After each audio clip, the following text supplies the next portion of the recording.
Overruled tennis with Renato. On today's episodes, we're gonna do the analysis of the matches, the quarterfinals on the US Open, the last Grand Slam of the season. We're gonna see the winners and the losers, and we're gonna do some match analysis, and also we're gonna do some predictions for the next upcoming matches.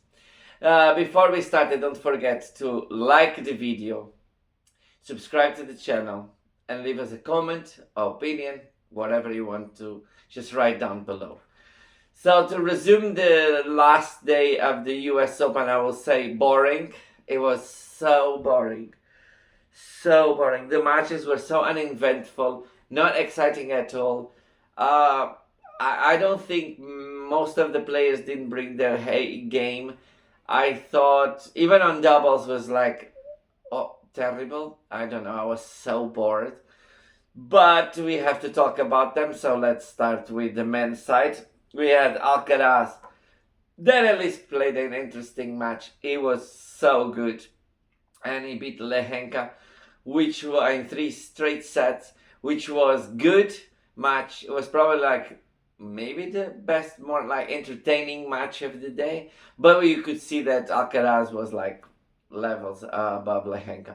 But Lehenka brought an attempt to, like, not his best, but he really tried. So I think they make the match a little bit more exciting.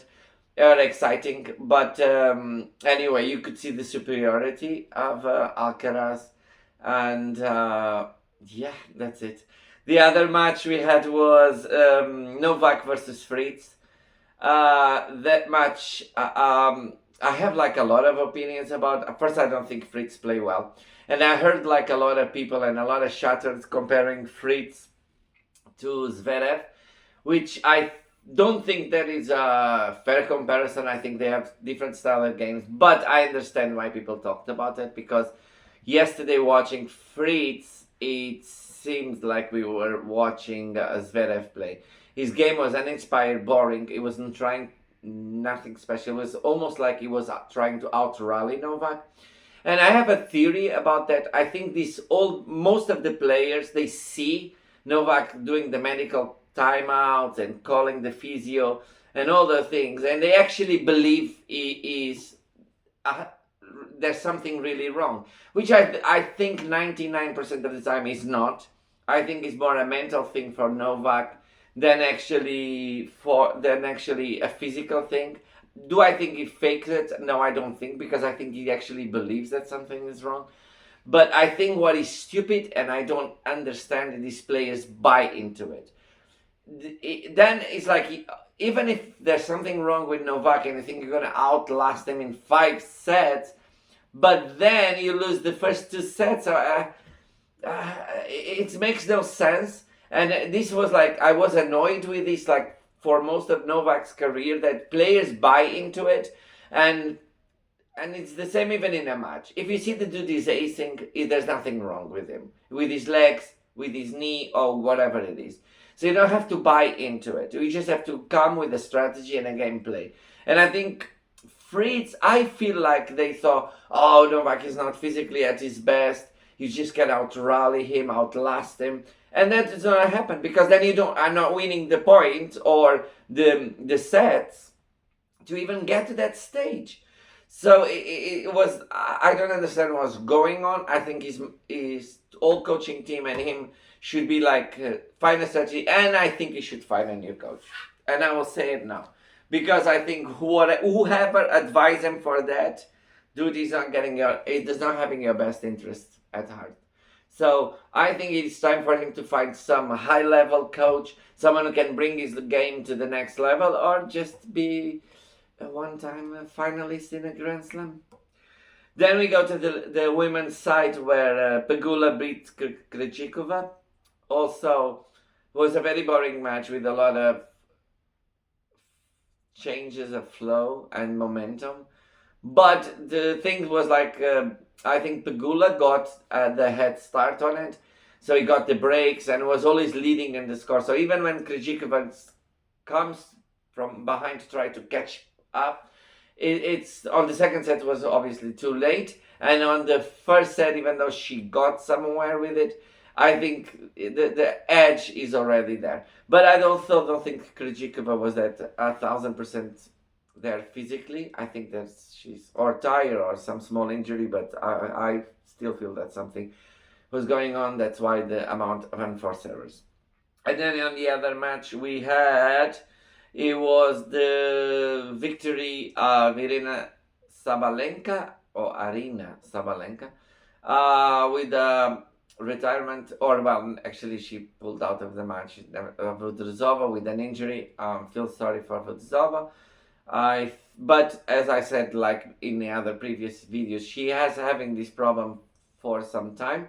So I think now it got worse. Probably she got a little time, she got a little better, but now this amount of the stress and everything obviously made it hard.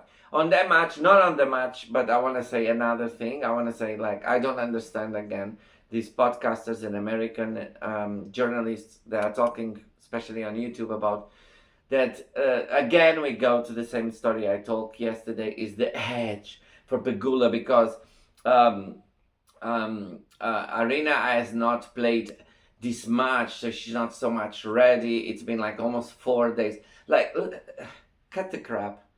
Arena has played Pegula many times, has win against Pegula the majority of them. So I think 1 day break, it will even be good, as well as good for everyone. And then my point is, again, is this nationalism that I'm so tired of. If it was the other way around, you all had said, oh, Pegula comes fresh to this match. So I understand we all like our country and everything, but stop with the nonsense. Be like factual and straight to it. Pegula and Arena had played each other many times. Arena has actually the hedge on it, and I think Pegula will come a little bit more tired. But would it be nice for Arena to? Yeah, it was if she had won in straight sets, but if she had gone in 3 sets, probably not. But my point to be made is none of this is gonna make any difference unless they go to a 3rd set on the match itself. Do I think Pegula has a chance? Yeah, I think Pegula is playing some solid tennis, but I don't think Pegula is playing amazing tennis. But I also don't think that Sabalenka is playing amazing tennis. But she has always the edge of the previous wins and also the edge of last year's final, and also the edge of the power. But all depends how things go. If they go to a 3rd set, I will give the advantage to Arena, but if Pegula can wrap it up in 2 sets, I think it will be ideal for her. And then we're going now to the predictions for the matches that will going to happen today. We're gonna have Aliassim versus Deminor. Obviously everyone knows I'm rooting for my boy Felix. I hope he finds his best tennis again. I think a semi-final for him is gonna pump him a lot. I think he's gonna feel much better about his tennis. And I hope this happens now. He has a huge chance because he's playing a good player, but a player that is around his level, so that he has a big chance. And I think Deminor had like some losses on semi-finals, so maybe we could be a little more stressed about, because he wants to push through. And we know Sakari is a good example of a player who got traumatized by so many semi-finals. So in my case, let's be honest, let's hope that happens to Deminor, but I'm not sure it's gonna happen. We will see how he's gonna deal with that place. But also I think for Felix it's gonna be a probably more relaxed match because he has less to lose.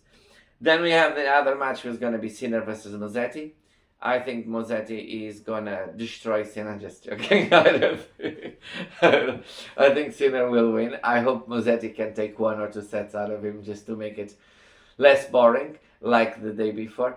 So, but I think Sinner has the edge in terms of the game, but also the edge on the backhands, and also the edge of Italian players. I think all the Italian players are respecting him maybe a little bit too much to pose a threat to him, but we'll see. I don't think Musetti is playing like exceptional tennis, and I think he still struggles with his backhand side, and I think that will be the deciding factor, because I think Sinner backhand is solid, and then the forehands kind of match up, so, and then the serves match up, so I don't think, but I hope like Musetti at least takes 1 or 2 sets from Sinner, but I think Sinner's gonna win this one. And then on the women's side we have Anasimova versus Swiatek, the repeat of the Wimbledon final. A lot rooting for a lot here for Anasimova, because Anasimova wants to show that 6-love was a misunfortunate moment in time, that she is long gone in her head and she's completely motivated. And I think Swiatek just wants to get to the final, and I think she laser focus on that. Plus, she is also laser focused on facing Osaka then next. But yeah, I think probably Iga will come strong on this match. I hope Anasimova played very nice the last match. I was very happy with her tennis. I think she was more consistent, but also just going for it on the right moment and not trying to go too soon. But I still think Swiatek gonna win. I hope that is in 3 sets, so we can have a more exciting day. But we know that lately, every time we have seen Swiatek in the same day, which we did all tournament, they tend to wrap it up things quite fast. But that will be good for some doubles players. Maybe they can put again another match on their same court, and it could be good for doubles. I don't know. Let's see how it goes. And then the last prediction, we're going to talk about Osaka Mukova. I think Osaka is going to win this one. I think Osaka is playing very well, and I don't think Mukova is 100% there physically.